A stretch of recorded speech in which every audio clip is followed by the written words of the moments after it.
नमस्कार विद्यार्थियों, श्रीमती मोहरी देवी तापड़िया कन्या महाविद्यालय जसवंतगढ़ के यूट्यूब चैनल पर एक बार पुनः आपका हार्दिक स्वागत और अभिनंदन है।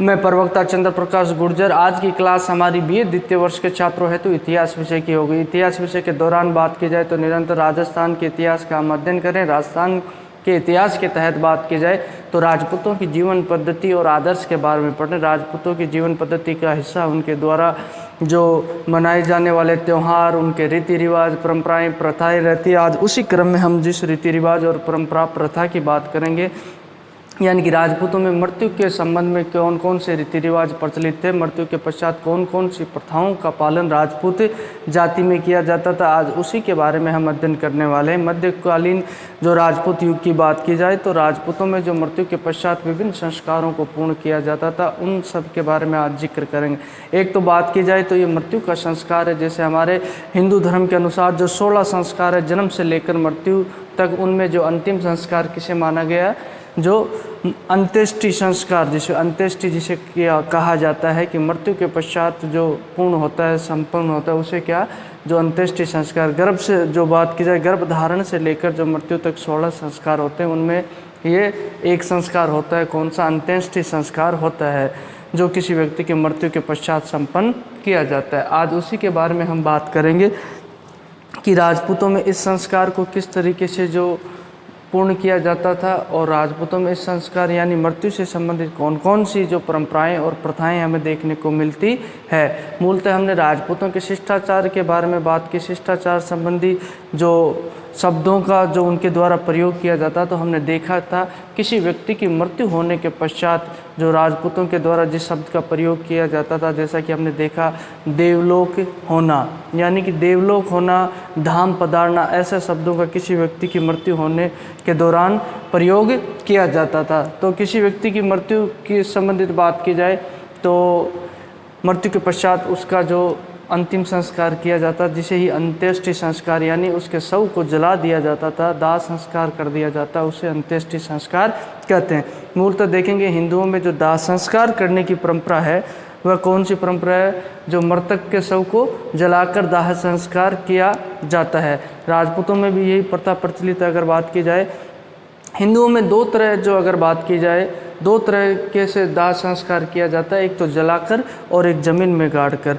अब ये ज़मीन में किसको गाड़ा जाता है, ज़मीन में जो छोटे बच्चे होते हैं जिनका अन्नप्राशन नहीं हुआ है और उससे पहले उनकी मृत्यु हो जाती है, तो उन बच्चों को या किसी छोटे बच्चे की चेचक से मृत्यु हो जाती थी तो राजपूतों में जो उसके शव को क्या है, ज़मीन में गाड़ दिया जाता था, न कि उसे जलाया जाता था। अब राजपूतों में जो अंत्येष्टि संस्कार है उनकी बात की जाए तो जो अपने हिंदुओं के धार्मिक विधान है, जैसे जो अभी आप देखते हो जो मृत्यु के पश्चात विभिन्न तरह की जो प्रथाएं प्रचलित है, रीति रिवाज, जिसके अनुसार उसका क्या किया जाता है, अंत्येष्टि संस्कार किया जाता है। वही परंपराएं हमें तो थोड़ा बहुत मूलभूत इसमें थोड़ा बहुत परिवर्तन हमें देखने को मिलता है, और वही जो धार्मिक विधान के अनुसार जितने जो रीति रिवाज हमें जो देखने को मिलते हैं मृत्यु के पश्चात, वही राजपूतों के द्वारा अपनाए जाते हैं। ठीक है।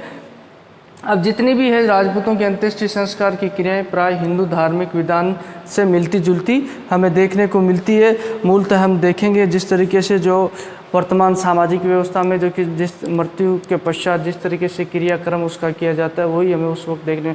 आजकल तो समाज में काफ़ी सुधार आ रहा है। मृत्यु भोज जैसी जो सामाजिक बुराइयों, इनको दूर करने का प्रयास कई समाज के लोगों के द्वारा किया जा रहा है, और मृत्यु से संबंधित जितने भी जो कुरीतियां हैं उन पे जो रोक लगाने का प्रयास विभिन्न सरकारों के द्वारा और समाजों के द्वारा स्वयं अपने स्तर पर किया जाता है। लेकिन उस वक्त जो मृत्यु के पश्चात जो किए जाने वाले रीति रिवाज है उनकी बात की जाए तो उसमें हम देखते हैं कि जैसे ही व्यक्ति, कोई भी व्यक्ति जो मृत्यु के नज़दीक होता था, मरणासन होता, यानी मृत्यु से जो कुछ क्षण पहले की बात की जाए, जो मृत्यु शैया पर लेटा हुआ है और कुछ समय में मरने वाला है, तो उस समय कोई भी व्यक्ति होता था तो उस वक्त है जो उसके परिवारजनों के द्वारा क्या किया जाता था, धर्म पुण्य है, जो दान पुण्य है, वो उसके द्वारा किया जाता था।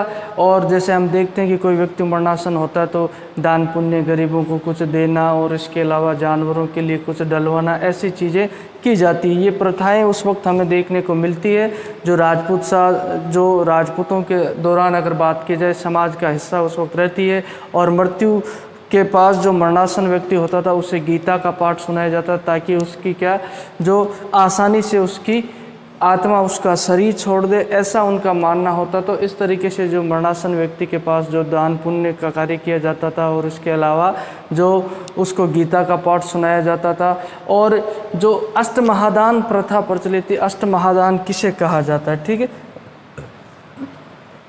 ये जो राजपूत शासक में जब राजाओं की मृत्यु होती थी उसके पश्चात किया जाने वाला जो धर्म पुण्य होता था, यानी कि गरीबों में ब्राह्मणों में जो बांटी जाते थे उपहार वगैरह, उसे क्या कहा जाता था, अष्टमहादान कहा जाता था। राजाओं की मृत्यु के पश्चात किए जाने वाले धर्म पुण्य को क्या कहा जाता है, अष्टमहादान कहा जाता है, ठीक है।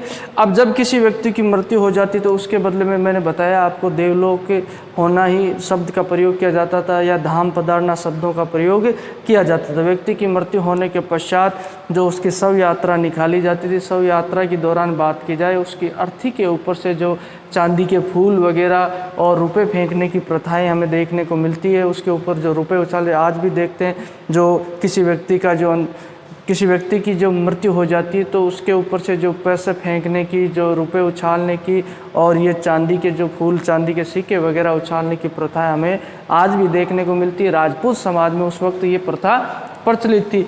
और उसके पश्चात हम देखते हैं कि जैसे व्यक्ति को शमशान घाट पर ले जाया जाता तो शमशान घाट में जो उस व्यक्ति के जितने भी स्वजन होते थे, परिवार वाले लोग होते थे, तो उनको क्या किया जाता, भदर करने की परंपरा हमें देखने को मिलती है। भदर कैसे किया जाता है, भदर की बात की जाए तो उसके स्वजनों का क्या कर दिया जाता, सर के ऊपर से बाल काट कर जो मुंडन उनका कर दिया जाता, मुंडन करने की परंपरा हमें देखने को मिलती है। और उसके अलावा बात की जाए जब व्यक्ति का अंतिम संस्कार हो जाता था तो अंतिम संस्कार के दौरान जो लकड़ी देने की परंपरा है, लकड़ी देने की परंपरा को क्या माना जाता, बहुत ही पवित्र परंपरा माना जाता। जो भी लोग उसके अंतिम यात्रा में, शव यात्रा में सम्मिलित होते थे, उनके द्वारा जो व्यक्ति जिसकी मृत्यु हो गई थी उसकी चिता को जो लकड़ी दी जाती थी उसे बहुत ही पवित्र माना जाता था। मृत्यु के पश्चात जब व्यक्ति को जलाकर आ जाते थे तो उसके पश्चात जो हम देखने को मिलते हैं जो तीये की बैठक होती है, तो जिसके तहत जो उस व्यक्ति की जो हड्डियों को चुनकर लाते हैं उसे क्या कहा जाता है, फूल कहा जाता है। तीये की यानी कि मृत्यु के तीसरे दिन जो होता था उसे क्या कहा जाता था, तिया कहा जाता था, ठीक है। तो अब मृत्यु के पश्चात तीसरे दिन हमें देखने को मिलता है कि उसकी हड्डियों का जो विसर्जन जो पवित्र नदी या जो कोई पवित्र तालाब में करने की, झील में करने की परंपरा हमें देख ली। राजपूतों में बात की जाए तो व्यक्ति की मृत्यु के पश्चात उसकी हड्डियों को जो एक मिट्टी के बर्तन में एकत्रित किया जाता था, बर्तन में एकत्रित करके या तो किसी पंडित को भेजा जाता या किसी पंडित पुरोहित को भेजा जाता या उसके स्वजन होते, जो परिवारजन होते थे, वो क्या करते थे, उनको मटकी में डालकर, छोटे मिट्टी के बर्तन में डालकर तो या तो गंगा नदी में उनका विसर्जन किया जाता था या जो पुष्कर तालाब होता वहाँ विसर्जन। कई जगह हम देखते हैं आज भी समाज में यही प्रथा हमें प्रचलित देखने को मिलती है कि अस्थियों का विसर्जन जो गंगा नदी में किया जाता है।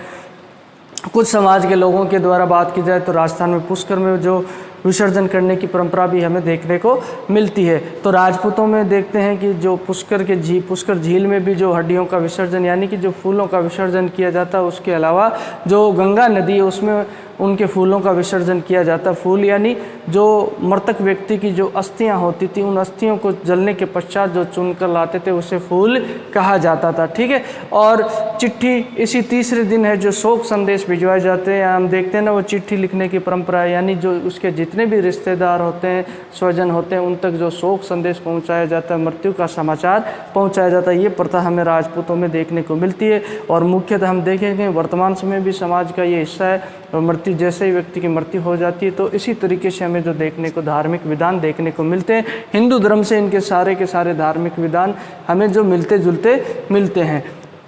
अब किसी व्यक्ति की मृत्यु हो जाती है, उसके घर में जो उसकी मृत्यु का मातम मनाने की जो परंपरा हमें देखने को मिलती है उसे मातम पुषी कहते हैं। जो मातम मनाया जाता है यानी कि जो उसकी मृत्यु का दुख मनाया जाता है वो तीये से लेकर जो द्वादशी तक यानी कि तीसरे दिन से लेकर 12 दिन तक जो उसकी जो मातम पुषी मनाई जाते हैं। मातम पुषी में हम देखते हैं कि बैठने के लिए लोग आते हैं, उसके स्वजन हैं, रिश्तेदार हैं, मित्रजन हैं, ये जो उसके घर पे आते हैं और शोक संवेदनार्थ यानी शोक संवेदना प्रकट करते हैं और उसके जो स्वजनों को ढांढस बंधाते हैं। शोक स्वजनों का ये स्वजन आकर उसके परिवार वाले लोगों को जो ढांढस बंधाते हैं, ये परंपरा हमें देखने को मिलती है। और उसी दौरान जो परिवार में जो 12 दिनों तक उसका जो बात की जाए तो मातम मनाया जाता है किसी व्यक्ति की मृत्यु का, यानी कि दुख प्रकट किया जाता है, जिसी के तहत महिलाओं के द्वारा जिस व्यक्ति की मृत्यु होती है उस महिला के द्वारा जो क्रंदन किया जाता है और परिवार की महिलाओं के द्वारा भी जो क्रंदन किया जाता है, जो रोती है। उसके अलावा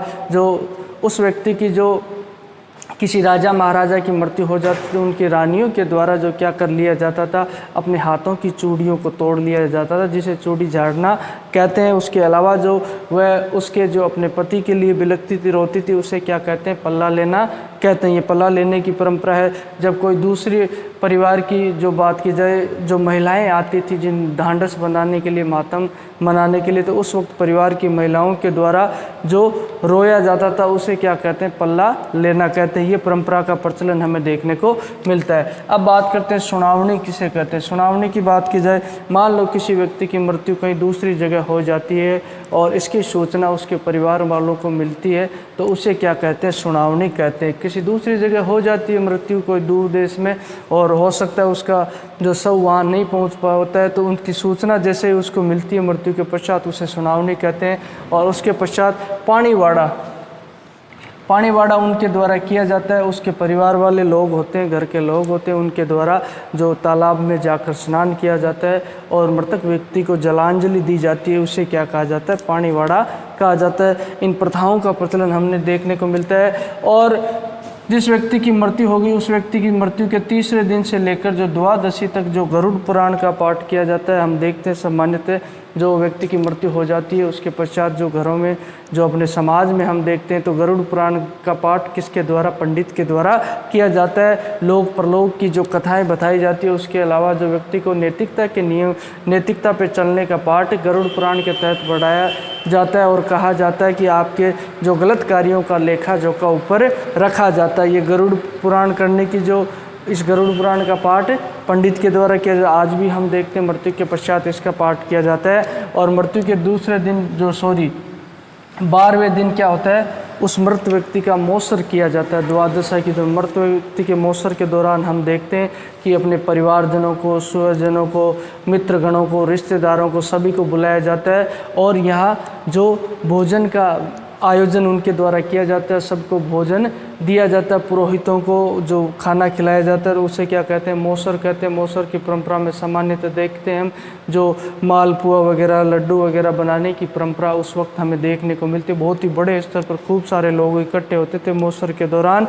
और उसी मौसर के दौरान जो मृत व्यक्ति का जो सबसे बड़ा पुत्र होता था, जिसे उत्तराधिकारी घोषित किया जाता था, और उसके सर पे जो पाग बंधाई की रस्म पूरी की जाती थी, यानी उसके सर पे जो साफा बांधा जाता, पाग बांधी जाती, ये पाग बंधाई की रस्म पूरी की जाती थी। और द्वादशा के दिन ही हम बात करते हैं जो सुखसेज है। सुखसेज यानी मृतक व्यक्ति के लिए काम में आने वाली जितने भी चीज़ें हैं, जो जैसे खाट वगैरह है, बाल्टी पानी की, और भी कई प्रकार की जो चीज़ें हम देखते हैं, ये जो पंडित को दी जाती ताकि उसको मिल सके। तो ऐसा सुखसेज का प्रोग्राम भी सुखसेज का जो आयोजन है, जो मृत्यु के पश्चात जो उसके 12वें दिन तक किया जाता, और 12 दिनों के पश्चात जो उसके संपूर्ण जो बात की जाए, संपूर्ण शोक को है जो उसको समाप्त कर दिया जाता है। इस तरीके से जो मौसर का आयोजन करते हुए।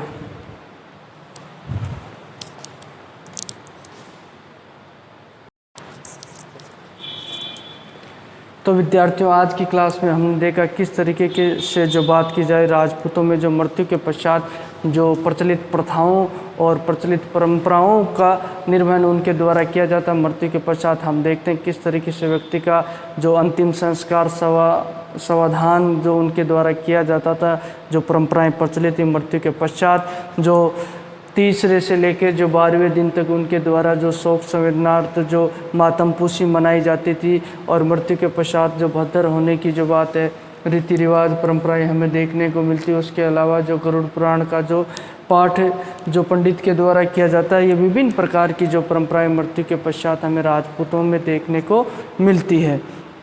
तो बोलिए, यहाँ तक आपको कोई चीज़ समझ में नहीं आई हो, किसी तरह की समस्या हो, शंका हो, तो आप निसंकोच पूछ सकते हो। आपके पास जो शैक्षणिक व्हाट्सएप ग्रुप प्लेटफॉर्म अवेलेबल है, उसके माध्यम से भी आप अपनी बात पहुंचा सकते हो। इतिहास विषय से संबंधित कोई भी जिज्ञासा, उत्सुकता, वो भी आप मुझसे साझा कर सकते हो। अध्ययन अध्यापन से संबंधित किसी तरह के आपकी राय और सुझाव वो भी आमंत्रित है। अब अगली क्लास की बात की जाए तो अगली क्लास में हम जो राजपूत समाज में प्रचलित विभिन्न कुप्रथाओं के बारे में बात करेंगे, जैसे सती प्रथा है, त्याग प्रथा है, विभिन्न जो कुप्रथाएं जो उनके जीवन का हिस्सा रहती है, राजपूतों की जीवन पद्धति की अगर बात की जाए उसी का हिस्सा रहती है, जिसके तहत हम उनका अध्ययन करेंगे। वर्तमान समय में ऐसी कुप्रथाएं हैं जो समाप्त हो गई है धीरे धीरे समाज से, तो उन कुप्रथाओं के बारे में हम जो अगली क्लास में बात करेंगे। तो आज की क्लास में बस इतना ही, और सभी विद्यार्थियों का एक बार पुनः बहुत बहुत धन्यवाद।